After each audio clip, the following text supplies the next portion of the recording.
and their families were just saying, "Oh, it's going to be a comedy. Bring it on." So unless they were trying to trick me to go out on a limb, did you actually talk to jihadists?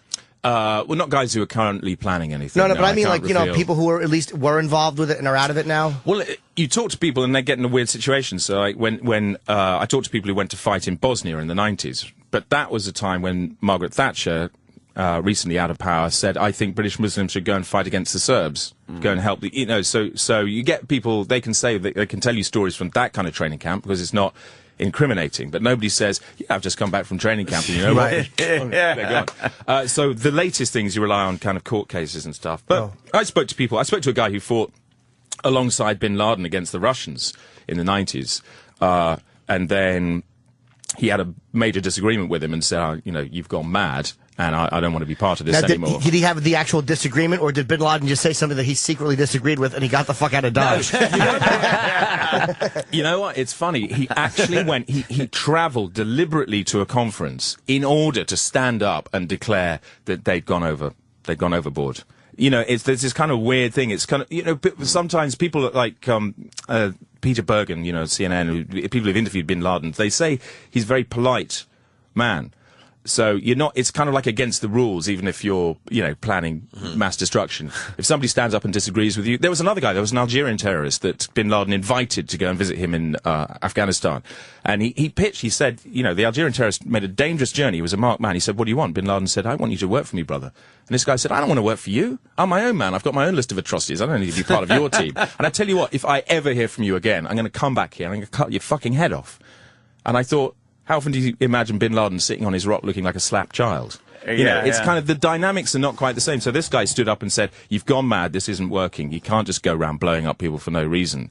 And he left. 2000 was the year he left. You think of him as like a Bond villain where he goes, "Okay, well, take care," and then the floor opens up and there's sharks in there and I know. something happens. I was thinking Scarface and that guy's hanging from the helicopter. Omar. No, he's a softie. I mean, he was interviewed. He was interviewed by a journalist. So you have to go through elaborate routines like boots of car and that kind of thing. Just the trunk hide in the trunk of a car, go somewhere you don't know. But this journalist found himself in Bin Laden's cave, and he writes about the Middle East. And Bin Laden said, "I like what you write. Would you like to work for us?" And this journalist suddenly thought, "Okay, I'm alone here. I'm out in the middle of nowhere. What do I say?" Jesus. And he said, "Well, the thing is, Sheikh, I'm not a Muslim," which is a pretty good answer because, you can't argue with that. The result was that Bin Laden went, "Okay," and went and lay down on the couch in the corner of his cave, got out a newspaper, and basically going, "What are you doing here? I'm not talking to you. I'm reading the paper. I'm not talking to you anymore." And he basically sulked for an hour. And it's not the kind of behaviour you expect. No. From Wow. Mr. Did he Waggy eventually Finger. talk to him? Wow. Again? Yeah, he probably said, "I'm going to do 3 more questions, and then I've got to go." Wow. Well, but he didn't. It's weird, but you would expect. Did he eventually work for him? No. But Bin Laden did speak to him at the end of the interview. He didn't. He didn't just stay on the couch and go to sleep. He didn't just throw him out. He really he is didn't throw just him a out. spoiled rich kid. Yeah. There is a bit of that. I think there is a bit of that. Spoiled rich. Yeah, he got everything he wanted growing up.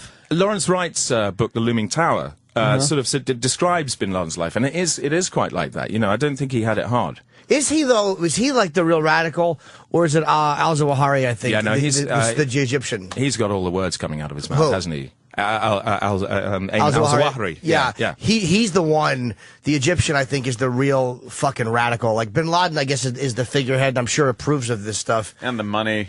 Yeah, but I think the guy below him is the real. He's the one problem. who publishes all the documents, right? I mean, he's the one who comes up and does the newsletters. Bin Laden, I mean, do we know? I mean, do we even know when it's like a little note? He's gone a bit weird. He does book pluggings and things. He does.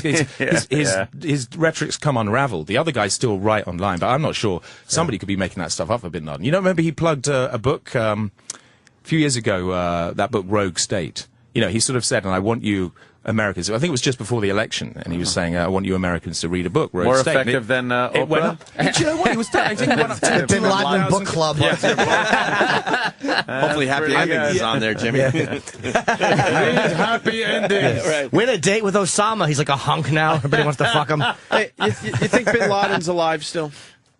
What's your thoughts on that? I'm the expert, right? Well, you know a little more than us. Yeah, you've spoken to more guys than we have. Yeah, but no one. I mean, you suspect maybe he is from the fact that there's still a search for him. But I think the weird thing is that he's kind of over.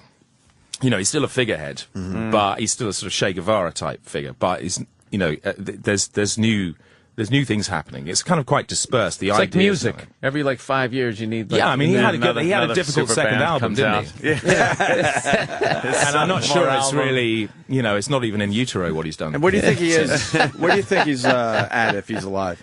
Where's that? Where do you think he's at? Where? This is great. Yeah. This is going to be because if I say you live in that world a little more in that world than we do. You made a movie about it. You got to know this, something. Yeah. What's your thoughts on that? Look, come on. You don't turn up at someone's house and say, you know, like you know, nice Pakistani family in Britain, and they say, come in, have some curry. And by the way, do you know where Bin Laden is? Yeah, we can tell you. Where he is. No, I mean, what's the word on the street? Listen, you could name. We could sit around here. We could name 5 cities, and you know they'd be toast by lunchtime. They'd be hit by drones. I don't know. I mean, you know, they say he's hiding out in the mountains between Pakistan, but that's what we all think, right? I mean, what do you think? You think he's out somewhere else? You think he's kind of like on a beach? He's in some. I guarantee it's just some village or in Pakistan where they. But can't... he's got to hide out because he's a pretty recognizable guy. Yeah. Do you know how we heard? What disguise would you choose? It's a big place. What would you You can't do? find If you were him. him. You can find Saddam in the bottom of a manhole, middle of a desert, but they just can't. They just can't seem to get this guy. Yeah, Bill's all about. I they like just Bill's can't thoughts on this get him. stuff. You think he's got theories? No, They can't. The He's got religious. theories. I'm telling you, the religious fanaticism. Even though they've got al-Zarqawi this way with the $25 million ransom, the religious fanaticism around guys who are that close to him, the money doesn't mean anything to them. It's like that's why they haven't caught the top 2 guys. I can look at my apartment from space on the internet. They can't find it. Get the fuck out. It's ridiculous. Just one guy, Are you just one guy. I love Billy. No, he's serious. You say They could doesn't- have exist. sent in the Navy SEALs in the doesn't rain. exist. Those guys are punks. I was a Navy they have, SEAL. They have shit training. You could have sent in the Navy SEAls, the Rangers. They could have slit the guy's throat. They could have done it in 90 days. Why are we But leaving them there's alone, no then? money in that. You got to send everybody over there. Send everything over there. $1 billion a day, and just make $1 zillion. We can't get the ref didn't see it. It's like wrestling. But So if that's what it is. they It's get like- him, doesn't it Dude, I don't know justify? shit. I don't read books. It's just, But you know, to it's what my send gut's telling me. To send a shitload of equipment and manpower over there, and you know, then you get some corporations for security. A lot of people make some money. Yeah, Do but you the think it's PR like, behind a mini-series or something? Do you think that's why you feel cheated that they've kind of like withheld the Yeah, obvious it's like ending? Sam and Diane. You know, I eventually. can see you know, what's happening. yeah. There's no one. So where is he? Does he live here or does he He's not in exist? Rhode Island. He's down there at the yacht club. Or is he in Langley? Yeah, look, Is he in he's Langley? a rich kid. There's no way he's going to slum it that long in a cave. He shaves the beard. It's a glue on. He just puts it on. They make it look grainy. They have a cave set that they put behind him. And they shoot it. And then he hangs out in Newport. Now, should we talk about moon landings? Never happened. Yeah, okay. He's in a village somewhere. That's all. These fucking tribal fucking regions that are hard for us to get to, and I really believe that they just haven't gotten him. I think the PR behind getting him would be so much bigger than anything that they can gain by not getting him. It would make everything that the U.S. did, at least at one point, look justified. There's too many people that would look good if they Maybe caught we're him. just waiting. Give it a couple more years, then we'll get him. Maybe. Yeah. Who knows? Maybe. Talking to Chris Morris, because everyone's yelling, what's the movie, assholes? It's called the Four Lions. We've been said saying that. It's released in New York and L.A. Is there a website people can go to check out where it is? Yeah, it's at Draft House Films. Congratulations or on Four Lines. Congratulations on the reviews, man. Yeah, 86%. Positive how did we reviews do all that? over the place. Yeah, I It's a think smart people are movie, scared. man. It's really, and it's funny. It's not smarmy smart and annoying smart. It's a funny fucking comedy. It's really well written. Go ahead, Bill. What is that like the morning of when you have a movie coming out and you're like, oh God, here come the critics? Like, do you just say like, don't call me if it's bad? Do you literally search it yourself? What is the process? I think you kind of get warmed up because, you know, it's a slow release and you can see how they work. But I think in this case, you're in a way, it's quite easy and quite safe because, you know, the easiest way for a critic to make a fool of themselves is to sort of declare expertise in this area. And in order really to comment on the film in some ways, it's kind of critic-proof, right? Because people don't know that much about the subject. I mean, I'm kind of exaggerating, but it's. Right. Do you know? The other thing is, by the time you've made the film, you sort of, I don't know, you've brainwashed yourself into your own world. So any critic is kind of quite a long way out there. They'd have to come up to you. I mean, they find ways of getting into your head. I've gone mad. I mean, I don't even know what I'm saying anymore. They've got to me. I kind of, I'm in ribbons. I'm in bits. I don't know. Oh, look here. This is a list of cities. Yeah, Should we go, bother go. with that? So we've got Sure, New York, sure. LA, we've got Seattle, Boston, DC, Austin, San Francisco. That's the first 7, All the hip and then we're cities. expanding Yeah, to over yeah. 1,000. Yeah. That's No, we're not. it should be out. If people it go should. and see it, maybe we'll expand to 12. Oh, I'm glad it's in other cities. I thought just New York and LA. That's what I heard. Does that make you yesterday. feel better or worse? much better for you. Yeah. God, No, yeah, it's because good. honestly, I know you're being sarcastic, but we fucking are frustrated by comedies, and this is a smart comedy. Yeah, most of them is just we stink. hate fucking comedies at this point. What was the last one you liked? What was the last one you saw? Observe and Report. Observe and Report was a great movie With Ray Liotta and Seth Rogen. It was like he was a mall security guard, but the dialogue was fucking It's brutal. Mall Cop if you did it right. Yeah. Because the Mall Cop got all the money, but this Observe and Report was so much better and so much funnier. Did you have any resistance from any studios in the U.S.? Did any criticism from the business itself? You mean if we're trying to raise money? Like, or- no, like to put it out, go, well, the subject's a little.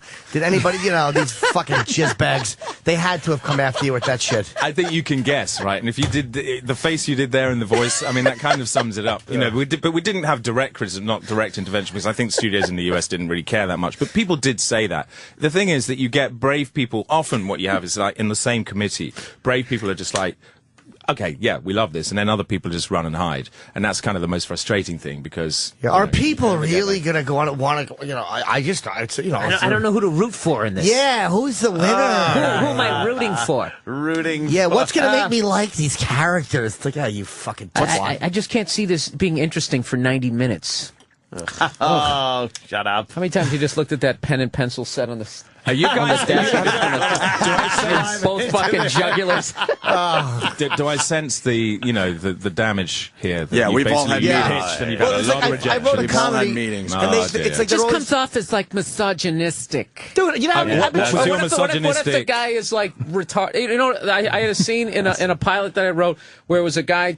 He has a Super Bowl party, and all these chicks come over, and they talk during the game. No, and then they shut up during the commercials, which is basically what happens. And then in the end, the real sports Bill. fans who've been there the whole time end up watching it on a small TV in the kitchen. That's all it was. Bill. And it what- came that- off. It What was came, the problem? It was, That was very- it made women look bad. It was misogynistic. What network? What network? What was that one? Was it one of the majors? What Or was that one? What was that one? I can't even remember. That was. was it Comedy Central?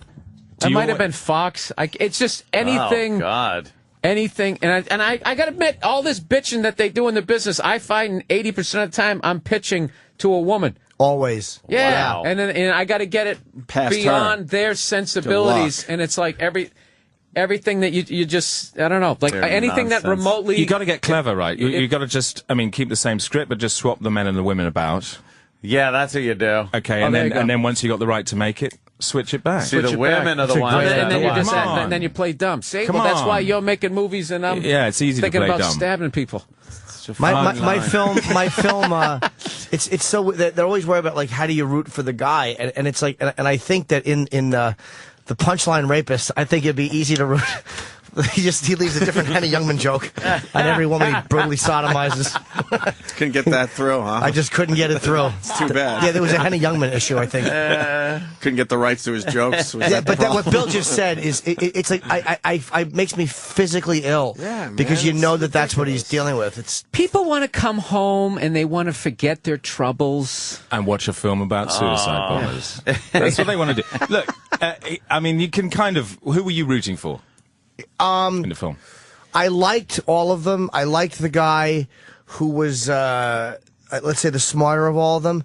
But it was a matter of, I was rooting for all of them in a weird way, not to do it or not do it, but just for the movie to have some kind of a funny conclusion. It was really weird. I didn't find myself rooting for the guy like, it's gonna happen. But I guess the Omar was the most likable, and in a way, I was hoping that he would go in a certain direction. And I will say this, he did not go in the direction I wanted him to go in. He did not go in the direction I wanted him to go in, but in a way he did. Like his humanity, I liked his humanity. I know I'm double talking so I don't blow the ending, but it's not what you think it's going to be. but it wasn't what I You wanted sound like either. the head of a corporation that did something wrong. You're just talking in vague I generalities. kind of got what I He's want. being kind, right? He's being decent. I don't want to fuck with your movie. I got what I wanted. I got what I wanted, but I didn't get what I wanted in a certain way, and that was fine. We're currently exploring options to. No, we'll discuss this movie in length, in a few weeks when people get a chance to see it. Well, I guess there's a just lot in listening it. to you guys A lot talking in it. about this, It's great, dude. I'm definitely going to see it. Yeah, This sounds yeah, hilarious. I think you'd love it, Bill. It's a great movie. I was a sap for the married guy with the kid. When you brought the kid into the equation, I'm like, oh, fuck, I hope this guy wakes up. But it sort of comes in the wrong way, right? I mean, it's kind of like